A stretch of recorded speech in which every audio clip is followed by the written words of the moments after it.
Dari berbagai komentar, dari berbagai masukan yang saya baca, yang ditulis oleh teman-teman di kolom komentar, sangat tampak dan sangat jelas sekali bahwa harapan dan kepercayaan kepada Presiden Prabowo sangatlah besar saat ini.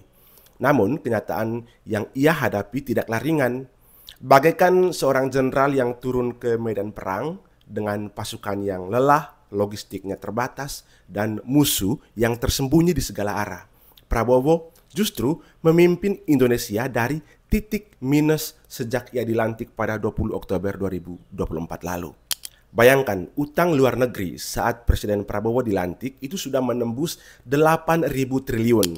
Pertumbuhan ekonomi melambat, harga kebutuhan pokok itu mencekik, banyak keluarga yang menggantungkan hidup pada pinjaman online bahkan sekadar untuk membeli beras dan susu anak. Di sisi lain, dunia kembali terjebak dalam pusaran geopolitik yang penuh ketegangan. Blok Barat dan Blok Timur kembali saling jegal. Perang Rusia dan Ukraina dan konflik Timur Tengah terus mengguncang harga energi dan pangan. Perdagangan global dibayangi rivalitas Amerika Serikat versus China dalam perang dagang. Ada satu kata kunci yang bisa menyimpulkan kepemimpinan Presiden Prabowo selama 10 bulan ini, yakni konsolidasi kekuasaan. Bahasa sederhananya, ia sedang merapikan barisan, menempatkan orang-orang ke dalam posisi strategis agar mesin kekuasaan bisa berjalan sesuai dengan visi misi Prabowo Gibran. Namun, konsolidasi ini bukan tanpa risiko. Sejarah Indonesia sudah menunjukkan bahwa ada banyak presiden yang tumbang justru ketika mencoba mengendalikan kekuasaan dari cengkraman kelompok kepentingan besar. Semisal Bung Karno dalam tragedi tahun 65, ada Soeharto pada 98, ada Gus Dur. Jujur ya teman-teman, di titik ini saya kadang merasa cemas ya. Apakah Prabowo benar-benar bisa bebas dari cengkraman oligarki kapitalis, atau ia hanya akan menjadi sandera dari para bohir super kaya yang selama puluhan tahun menikmati rente dari negara. Namun kecemasan itu sedikit banyak terjawab pada Kamis 6 Mei 2025. Sebuah kabar mengejutkan keluar dari Istana Kepresidenan Jakarta. Presiden Prabowo mengundang 8 orang terkaya Indonesia, konglomerat papan atas yang selama ini dijuluki sebagai 9 naga, untuk duduk bersama dalam satu meja bundar. Dalam dunia politik Indonesia, jarang sekali loh seorang presiden berani terang-terangan memanggil para taipan besar untuk duduk bernegosiasi di istana. Sebaliknya, selama ini justru konglomerat lah yang memanggil para pemimpin, baik langsung maupun melalui lobi politik. Namun, Prabowo membalikkan keadaan. Ia tidak datang sebagai pengemis bantuan modal, melainkan sebagai komandan negara yang menuntut tanggung jawab. Pesannya sangat jelas, negara sudah memberi jalan, memberi konsensi, memberi izin, hingga kalian menjadi kaya raya. Sekarang saatnya kekayaan itu kembali kepada rakyat. Kalau kalian tidak mau membantu, maka negara akan menggunakan kewenangan penuh untuk menghancurkan kerajaan bisnis kalian. Ya, kira-kira seperti itulah bahasa kasarnya. Selama ini negara sudah bantu kalian, bantu lu jadi pengusaha kaya raya, sekarang saatnya lu mengabdi kepada negara.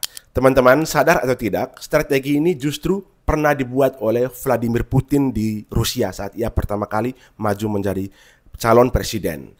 Putin menerapkan strategi serigala berbulu domba untuk meraih kekuasaan dan memanfaatkan kekuasaan itu untuk membangkitkan Rusia dari jurang keterpurukan ekonomi pasca Perang Dingin. Jadi begini ceritanya, saat Boris Yeltsin mengundurkan diri setelah 8 tahun berkuasa, Putin naik takhta dengan dukungan kuat oleh para oligarki di lingkaran presiden sebelumnya atau Boris. Ya, kira-kira mirip seperti Indonesia lah. Melihat tipe Putin yang dalam tanda kutip seorang penurut, para oligarki rakus ini mendanai kampanye Putin hingga menjadikan sebagai presiden Rusia. Para oligarki ini yakin kalau Putin itu bisa dibentuk seturut kemauan mereka untuk menjara sumber daya alam Rusia. Singkat kata, Boris kemudian mengumumkan pengunduran dirinya sebagai presiden Rusia yang membuat Putin saat itu Perdana Menteri secara otomatis menggantikannya. Keputusan ini berujung pada pemilihan Presiden Putin yang sukses pada tahun 2000. Namun, Tahukah kamu, di saat Putin berada di lingkaran presiden sebelumnya, ia banyak berpura-pura menjadi anak yang penurut, begitu. Meski dalam hatinya kobaran api nasionalisme sebagai seorang mantan agen rahasia Rusia terus menyala. Alhasil pemilu Rusia tahun 2000 berhasil mengantarkan Putin menjadi presiden satu kali putaran dengan total kemenangan 53% suara. Sekali lagi, sepertinya mirip-mirip dengan kemenangan Pak Prabowo kemarin ya. 7 Mei 2000, Putin resmi dilantik menjadi presiden Rusia.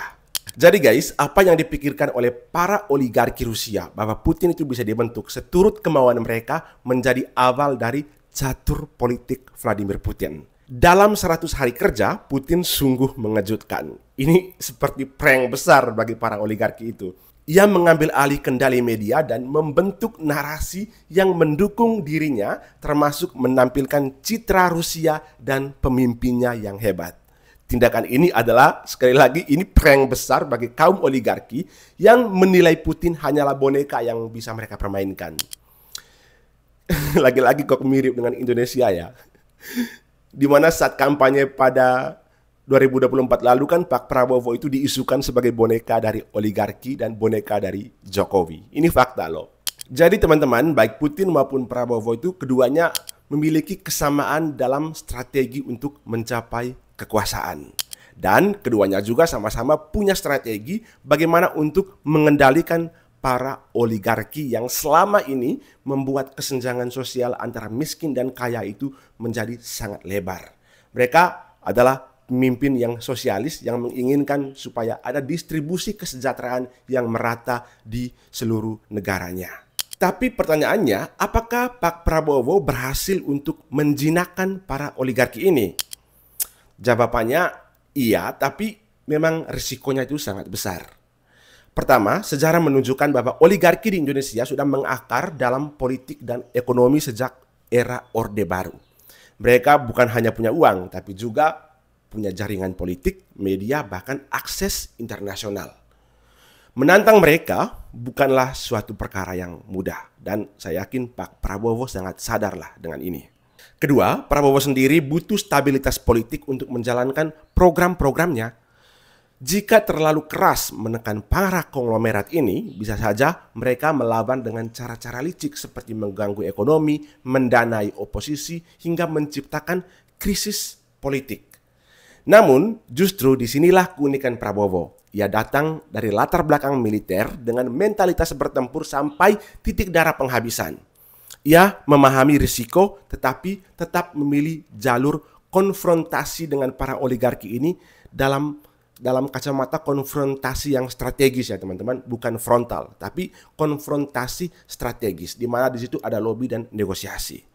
Dengan modal kekuasaan yang sangat besar, dukungan mayoritas di DPR, kontrol atas institusi keagamaan, dan kedekatan dengan Presiden Jokowi sebelumnya, Prabowo sebenarnya punya peluang yang lebih besar daripada presiden-presiden sebelumnya untuk benar-benar mengendalikan para oligarki ini.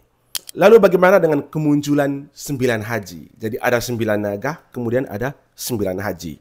Menurut saya ya teman-teman, sekali lagi ini hanya analisis, ini hanyalah plan B bagi Presiden Prabowo. Jika 9 naga itu tidak mau ditertibkan, tidak mau dikendalikan, maka solusinya negara pasti akan mengangkat dan mendukung bisnis-bisnis dari 9 haji ini. Yang dalam tanda kutip sudah dinasionalismekan oleh Presiden Prabowo. Jadi ada semacam oligarki hitam dan ada semacam oligarki merah putih. Yang karakternya itu adalah pengusaha-pengusaha nasionalis yang ingin berbakti kepada negara. Langkah ini menunjukkan bahwa Prabowo tidak takut menghadapi oligarki yang kuat. Ia memilih berhadapan langsung dengan naga-naga ekonomi ketimbang hanya sibuk menyalahkan rakyat kecil atau menertibkan pedagang kaki lima. Apakah hasilnya akan nyata, akan terrealisasi tentu butuh waktu.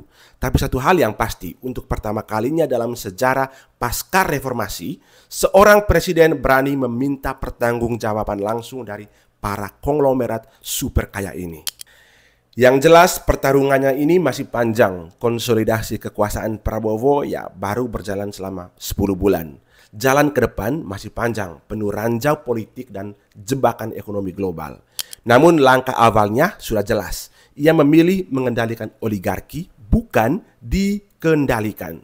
Rakyat Indonesia kini perlu melihat peristiwa ini sebagai sinyal positif. Tugas kita adalah mengawal, mengkritisi, sekaligus mendukung langkah berani ini agar tidak berhenti di meja bundar, tapi benar-benar dirasakan hingga ke meja makan rakyat kecil yang sekarang sedang terjerit oleh lilitan utang dan kekurangan lapangan pekerjaan.